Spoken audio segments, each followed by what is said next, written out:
Good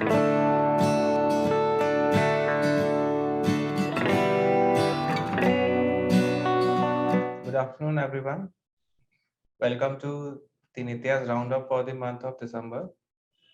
This is going to be an interesting roundup since we would be dealing with rate changes, intermediary issues, debate on cesses, multiple judgment on cesses, job work, and so on. Today, I am being accompanied by my colleague Lipika, who would be taking a part of this webinar. So over to you, Lipika. Okay. Thank you, Gaurav. Good afternoon, everyone. Let me take you through some recent changes. So coming to the first change, as you all know that few of the industries were facing the brunt of the inverted duty structure, including fertilizers, pharmaceuticals, textiles, footwear, etc. So in pursuance of this, GST Council has corrected this issue on textiles and footwear by increasing the rate from 5 to 12%. This change will, however, be effective from 1st of January 2022. Although this will resolve the ITC accumulation issue, however, it will lead to a price increase for the end consumer. So the government should consider lowering the rate on the key inputs so as to avoid this burden on the end consumers. Coming to the next sheet, so there were apprehensions among the taxpayers regarding the time limit for the filing of the excess cash balance in the absence of the relevant date prescribed under the law. So thankfully now CBIC has clarified that the time limit of 2 years will not be applicable for filing of refund of such excess balance. Accordingly, the CA certification pertaining to the unjust enrichment will also not be applicable. The CBIC has also clarified that the amount deducted as TCS, which is credited in the ECL, is nothing but in the nature of cash deposit. So any such unutilized amount is also refundable. Pertinent to note that the Telangana High Court in the case of Apario retail allowed the refund of the TCS lying in the petitioner's cash ledger. Coming to the next change, CBIC has issued clarification regarding the pre-consultation notice under the Excise and the Service Tax Act. So it has clarified that such pre-consultation will not be compulsory for recovery of the tax dues on the account of fraud, collusion, willful statement, etc. So although like this circular is substantive in nature, so it will not apply to the show cause notices issued prior to this circular. Unlike the Excise or the Service Tax Act, this condition is not there under the customs law. And as we all know that the department in few of the cases contained the presence of the above elements. So you can say that this circular will become redundant. Coming to the next change, see, in order to ensure the issuance of the show cause notice and the completion of adjudication process in a timely manner, following directions have been issued to the department that the SCNs and the adjudication process should be completed in a time-bound manner, and wherever there are delay beyond the stipulated period, then such reasons should be duly recorded. Now, let me take So just one point on this pre-consultation notice, Lipika, there has been few judgments where courts have given due importance to the process of pre-consultation notice. Yes. And the show cause notice have been dropped mainly on the point that pre-consultation notices were not issued to the taxpayer. So this kind of alarmed the department, and they now came up with some theory that in particular cases this could be waived out, etc. Because in reality, we have seen that this process is not being fully adopted and adhered by the officer at ground level. So to Yes, mitigate exactly. that, they have issued this circular. Sure. Thank you, Gaurav. Uh, Let me take you through some recent news. So, first of all, as you see that many firms are being flooded with the show cause notices on the account of mismatch between the information furnished by their suppliers vis-a-vis the ITC claim by them without giving an opportunity of the speaking order. And this is unnecessarily creating litigation costs in the hands of the taxpayer. Many multinational companies which operate through franchise model are coming under the lens of the tax department. Now the tax department, they have started demanding GST of the 18% on the intellectual property rights. And one of the food chain companies, they have also recently filed a writ petition in the Punjab and Haryana High Court over this issue. As you all know that GST would be completing its 5 years in July 2022, which could also see the end of the compensation of compensation being offered to states. Uh, Apart from this, there is news that there could be pruning in the list of the items of both goods and services which are currently exempt from GST.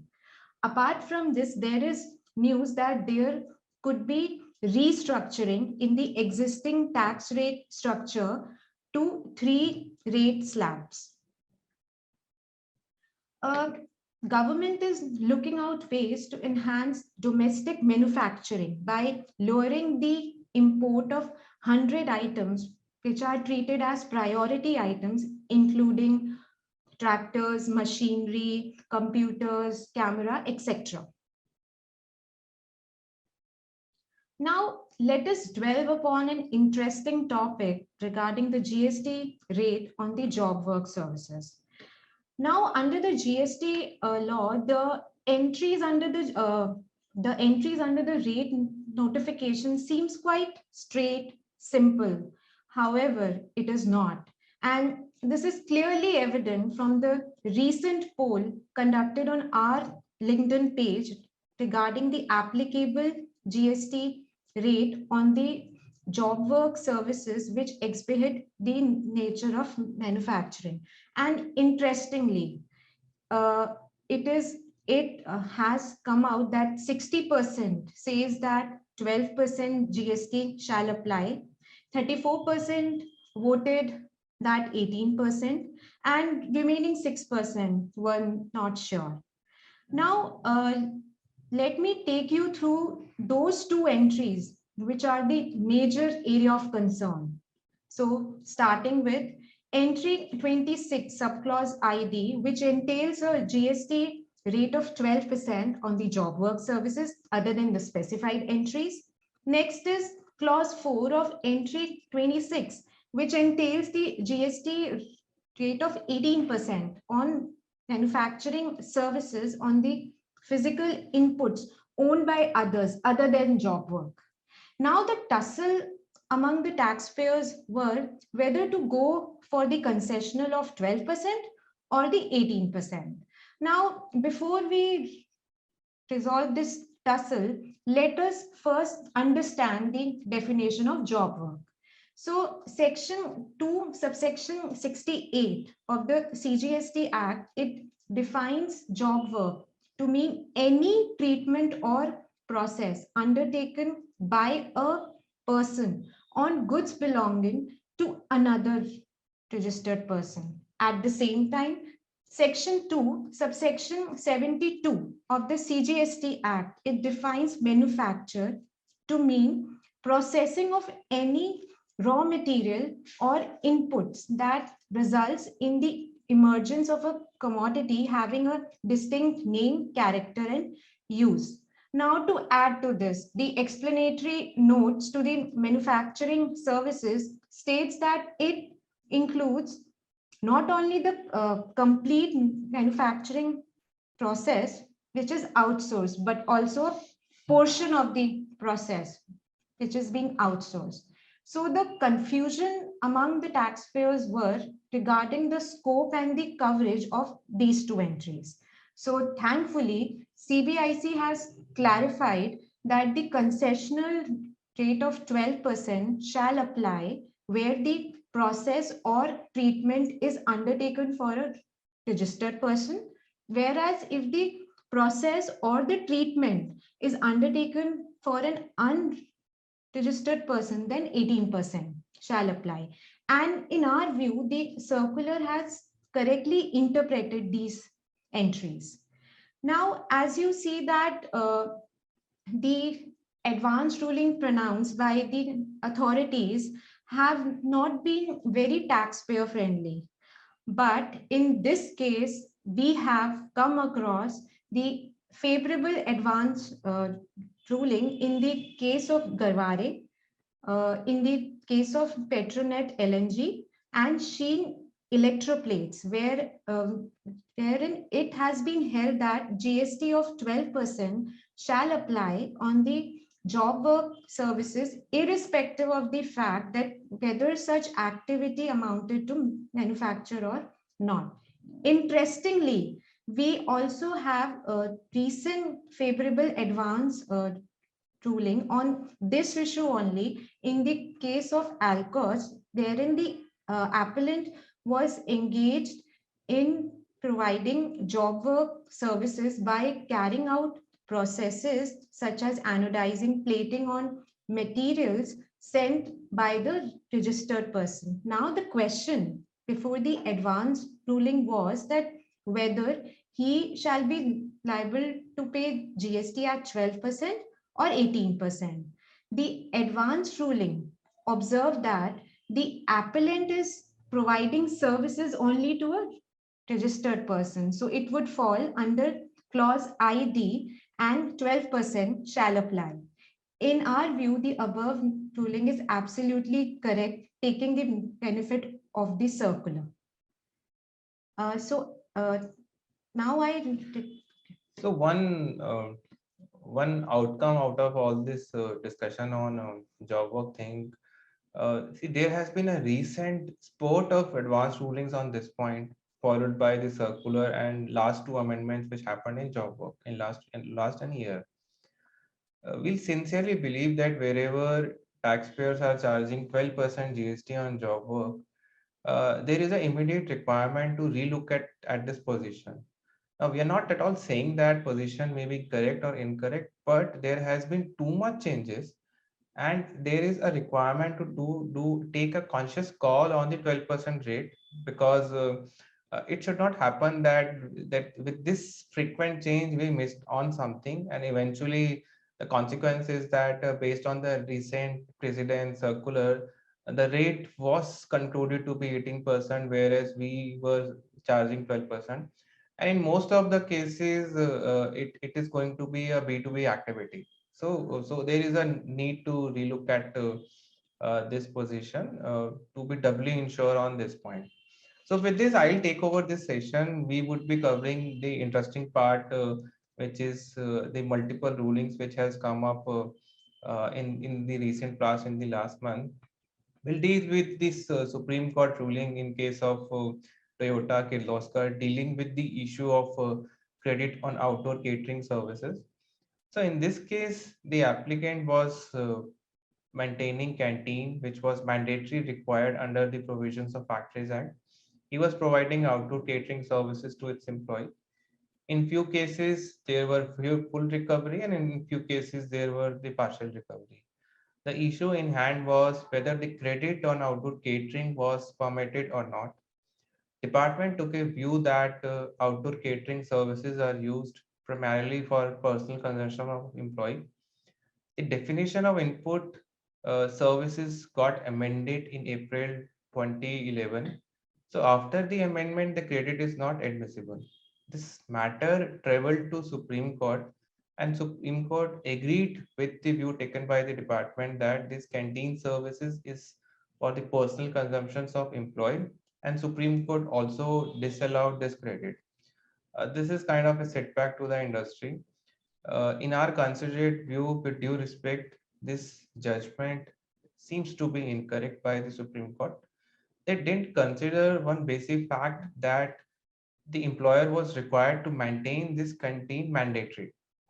So it was, even though the ultimate beneficiary continues to be employed, but this was the mandatory requirement to comply with the law. This should not have been put into the category of personal consumption. Now, this Supreme Court judgment also gave rise to another question: what would be the fate of this canteen services under GST? Now, in GST, there is a different entry for outdoor catering and canteen vis-a-vis entry for personal consumption. Uh, in GST, if outdoor catering services or canteen is provided mandatory under law, then credit is admissible. This being the more specific entry than the personal consumption entry, in our view, this judgment will not impact the position under GST. Credit on canteen services will be admissible as long as this is mandatory required under the Factories Act. That's our view on this canteen services. We'll move to the other subject, which is the MEIS benefit.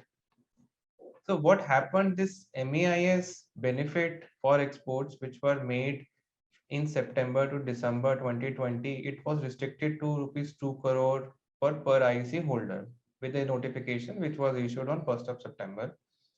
Now, this matter has been in challenge on the ground of promissory estoppel and legitimate expectation. This, in case of Mahan Industry, this amendment is already under challenge before the Gujarat High Court, where the matter is yet to be listed for hearing. Now, in Delhi High Court, in case of JCBL India, this again has been subject matter of challenge. The Delhi High Court has admitted this matter, and the final outcome is this matter is yet to be announced. Now, last date to file benefit for exports of 1920 is actually 31st of December 2021. So our advice is that exporters should continue to file the claims before the cutoff date to avoid any dispute on this, irrespective of the outcome of this judgment. Second, in case they also feels that they should be a party to this litigation where their export incentive is more than 2 crore, then they will have to file a separate writ to keep their matter alive. On the point that in case there is a favorable outcome out of this writ, then they should also be entitled for the additional incentive, which is presently restricted by the notification. We'll move to the other judgment. That's the ruling of AAAR on the issue of intermediary services in case of Airbus Group. Seems like this issue is not going to settle sooner or later. So in this case, Airbus India and Airbus France, they had an intra-company contract. As part of this contract, Airbus India was supposed to provide assistance in procurement transformation of supply chain services to Airbus. Now, essentially, the scope of work talked about that Airbus India will do a market research. They will identify prospective supplier who can supply parts to Airbus France. They'll help Airbus France in doing contract negotiations with the supplier. Once a contract has been entered, then they will kind of monitor the supply chain. They'll provide requisite supports to the supplier. They'll ensure that there is no disruption in the supply chain and there is no unethical activities undertaken by supplier. What they were not doing was the payment collection, contract arrangement, etc. They argued that whatever they are doing is not an intermediary service. That is something which is more in the nature of market research. But on this point, both AAR differed and unfortunately AAAR also differed on this point. They said that the scope of services provided by Airbus India is wide enough to be covered under the definition of intermediary.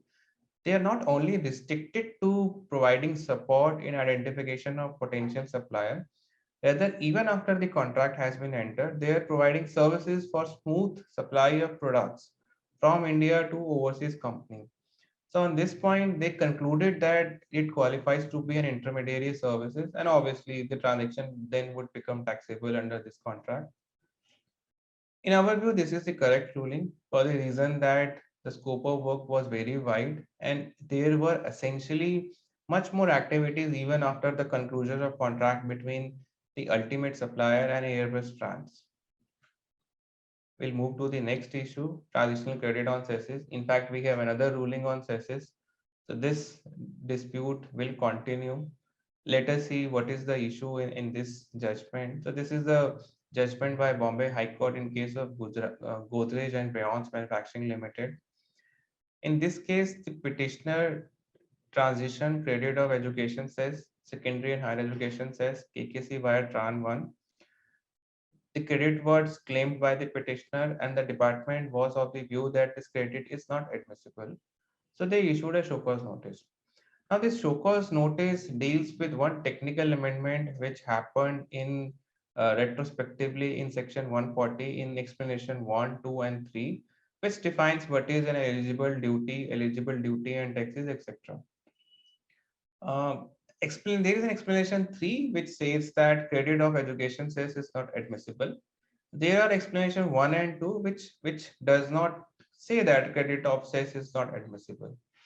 Now in this case, petitioner actually transferred this credit under the provisions of section 140 subsection 1, and as per the scheme, whatever credit was lying in your excise returns or service tax returns, that could have been transferred. And the way the provisions are being worded, credit of cess was formatted. So they transferred this credit through Tran 1 under the provisions of section 141 subsection 1. Now, interestingly, when department issued the show cause notice, they relied on explanation 1 and explanation 2 to say that credit of cesses is not admissible. The problem here was the exclusion of cesses was coming from explanation 3, and in the show cause notice, they didn't rely on explanation 3. Amendment which happened in 140 only talked about eligible duties, and explanation 3 which talks about eligible duty and taxes, that is not applicable to section 141 factually. Second, that was not invoked by the department. And third point, whatever invocation they did on explanation 1 and 2, unfortunately, those were not notified at the time when show cause notice was issued. There was a later circular by the department which also clarified that this, in terms of department's interpretation of law, there is no need to notify those explanation 1 and 2 because department feels that explanation 3 is sufficient enough to debar credit on cesses to the manufacturer.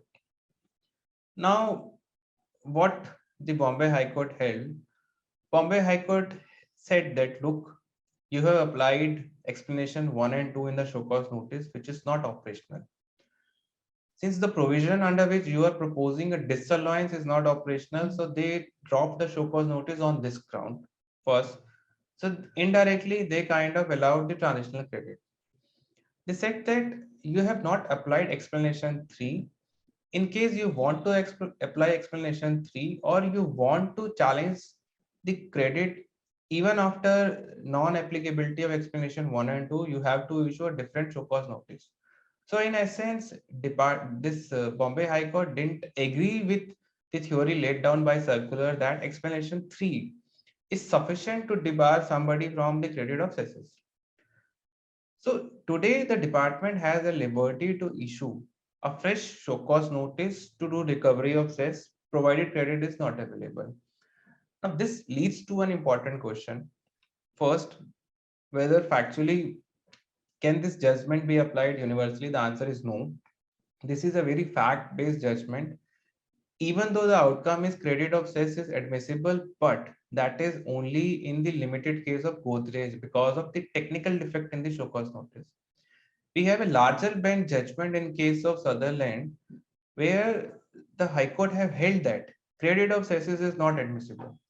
So which means in case department wants to do recovery even from this petitioner, they can very well issue a second show cause notice. They can rely on the larger bench judgment in case of Sutherland and they can demand reversal of credit. So that's the theory on this judgment. Now, interestingly, there is another proposition which was not brought to the notice or which was not argued. See, essentially, what we are talking about. We are talking about the recovery of transitional credit. There has been the judgments under the GST regime where they have said that transitional credit is not equivalent to input tax credit as defined under the GST Act. All the recovery in GST audits is happening, or even in the Fran investigation, that is happening by invoking recovery provisions of GST Act. And there is the other round of judgment which says transitional credit is not an input tax credit. So technically speaking, whatever recovery notices are being issued, that is issued on the point that transitional credit is an input tax credit. If somebody will start using those lines of judgments and argument that this is not an input tax credit as per the scheme of GST, and whatever notices you are issuing, they don't have the power to make recovery of these credits. On that argument itself, there are fair chances that these notices could be squashed. Now, this may seem illogical, but this is the way the law is being worded. You'll also see in this judgment that this Bombay High Court have done a very fine interpretation of law, where from an overall scheme, objective, circular credit of cess was not permissible, but somehow Bombay High Court differ with those theories. So that argument was not brought up in the submissions, and if those argument can be taken now, it is before the court to test this theory and to pronounce a judgment on this.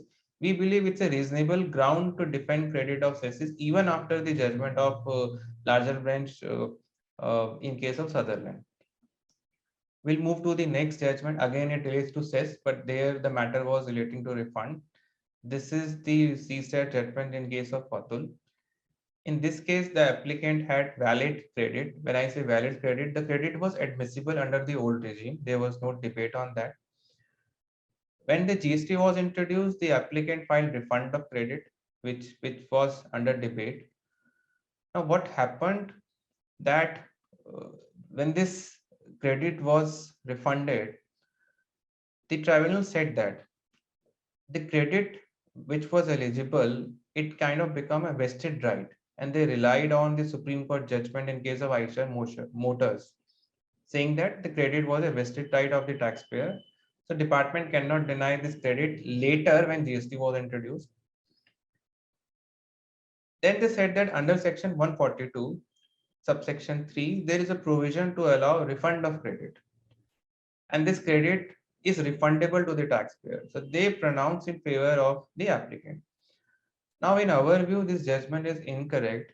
First, on the point that credit of cess is a vested right or this is admissible. We have discussed that this matter has been discussed in detail in case of larger bank judgment in Sutherland. So credit of cess anyway was not admissible under GST, so the refund was not an option. First thing. Second, 143 is only a procedural provision. This is not a substantial provision granting refund of cesses. It only talks about that in case there are pending refunds under section 11B of Central Excise Act, then you should follow 143, apply for refund, and it only says that instead of that you will get a cash refund of those things. So that's the only thing.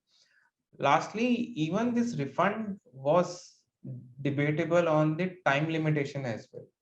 So those things were not discussed in this judgment. Rather, it kind of assumed that because it was a vested right and the GST was not permitting a credit of this, so let me give a refund of these taxes, and they uphold this theory. In our view, like we said, this is an incorrect judgment. We'll move to the another judgment. This judgment deals with GST registration for works contract. In our view, that's a very interesting judgment because that is one big issue which most of the works contract clients are facing. So in this case, this is the AR in case of Jew India. In this case, the appellant were executing works contract in the state of Karnataka. They had a head office and execution office in the state of Noida, for which they already had a GST registration. Now the issue was, is there a legal requirement to take registration at a site which is Karnataka or not? That was the dispute. The appellate was of the view that this is not required because I am doing everything from Noida. I am doing execution. I am creating a prefabricated structures in Noida. All decision making, management, etc. sits in Noida. So I've taken a registration here. Whatever I'm doing on site, that's more an execution work. That should not be ground to make a point that I am supplying services from the site. Rather, we are supplying services from Noida, and a portion of it gets executed at site. On this point, the AR concluded that yes, there is no separate requirement to take registration at the works contract site, which is Karnataka. They agreed with most of the submissions made by the applicant. They said that the legal provisions require registration at a place from where taxable supply is being made. They held that in this present case, taxable supply is being made from Noida. There is only an execution which happens at a site, and that should not be a ground to say that there is a requirement to seek registration at site as well.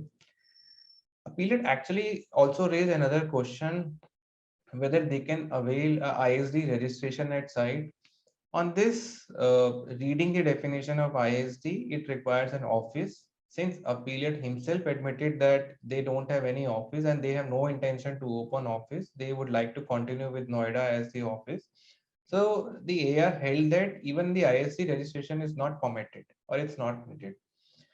Now, it's a favorable ruling to the extent that it says that registrations are not required at site, which means we don't have to do multiple registration, multiple audit, multiple compliances at site. But at the same time, on the point that where it is saying ISD registration should not be obtained, it actually will result in some cost to this taxpayer because there are a lot of services which are procured at site. And wherever the place of supply of these services is local, wherever there is a local tax of Karnataka being charged, and effectively, if there is no ISD to shift those credits from Karnataka to the Noida location, the taxpayer will not be able to claim credit of those services. So to that extent, this is kind of unfavorable in the scheme of things. But yes, it kind of answers the larger question which the industry was debating on the point whether registration is required at site or not. And in our view, again, that's the correct ruling to that extent. With this, we have covered up all our rulings. We'll give you a quick synopsis of what has been the overall discussion in this presentation. We discussed about the credit positioning of outdoor catering both under the pre-GST regime and under the GST regime. We discussed about the circular dealing with excess balance in ECL that's being permitted, that's allowed.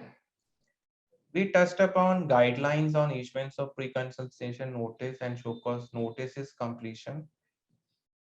We covered a detailed topic, the upcoming disputes on GST rate in case of job work services.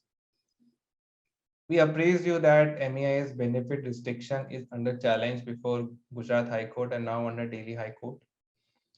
Intermediate disputes will continue. We continue to have rulings under Service Tax. We are facing rulings. We are getting rulings under GST as well on this point. Airbus was the recent one on this point.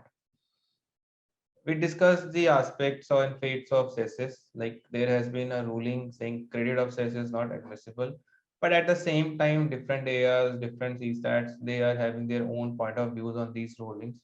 And now we are encountering notices which are being dropped on technical defect.